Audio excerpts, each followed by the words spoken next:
I hired an escort to expose the judge who was helping my cheating wife. I never imagined my life would get this twisted. I thought betrayal was painful, but I didn't realize it could be calculated, systematic, and orchestrated in a way that makes you question every legal system you've ever trusted. It all started when I discovered the truth about my wife, Vanessa. We had been married for 8 years filled with shared dreams, vacations, birthdays, late-night talks, and quiet moments that, at the time, I thought were ours alone. But one day, a text message appeared on her phone while she was in the shower. A careless mistake that changed everything. It was from another man. Not a friend, not an old colleague, a man she had been seeing behind my back for months. My heart broke in ways I didn't think were possible. The anger, the heartbreak, the disbelief, it was overwhelming.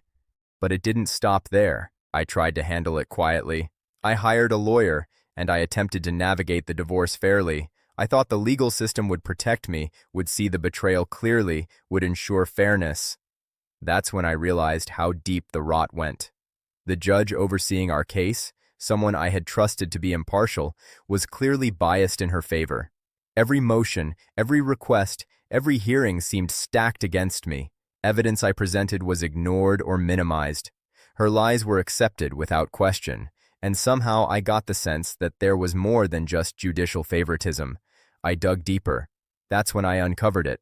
The judge had personal connections to her. They were friends outside the courtroom, sharing dinners, trips, and what appeared to be a mutual understanding that I would be sidelined. I was furious, but anger alone wasn't enough. I needed proof. Solid, undeniable proof that could expose this conflict of interest, something that couldn't be brushed aside. And that's when a risky plan formed in my mind. I hired an escort, someone professional, discreet, and clever enough to navigate this dangerous game. The idea wasn't to embarrass my wife, although exposing her betrayal was a bonus. It was to gather evidence that the judge had acted improperly, that the legal system had been manipulated against me. The plan was delicate. The escort would pose as a client looking to influence a decision, carefully navigating conversations with the judge to record admissions of bias or unethical behavior. Timing was critical. One wrong move, and the entire strategy would collapse.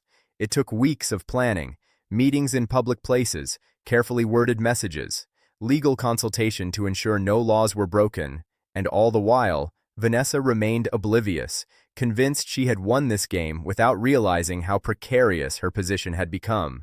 The breakthrough came during a dinner arranged under the guise of social consultation.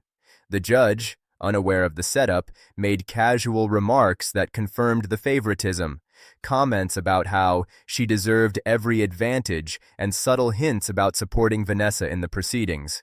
The escort recorded everything, discreetly, professionally. I had it. I had proof.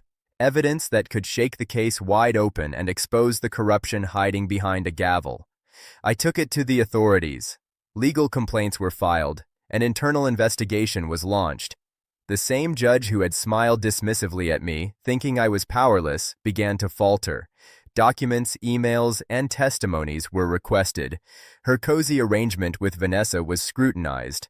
And suddenly, the playing field leveled. Meanwhile, Vanessa remained confident, smug, believing her cheating and manipulation would leave me defeated. But when the truth emerged in court, when the judge's impartiality was questioned and the evidence of bias revealed, it was her who was left shocked.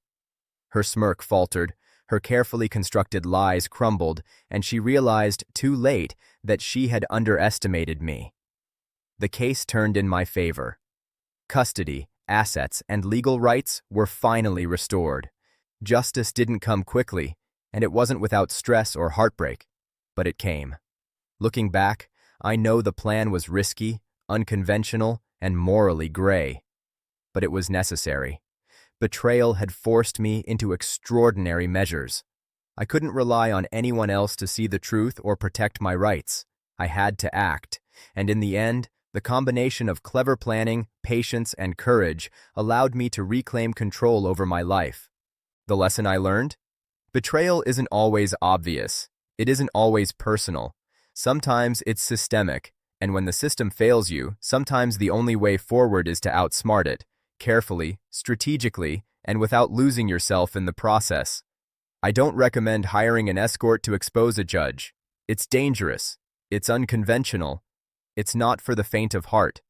But when every conventional route failed me, I realized one thing.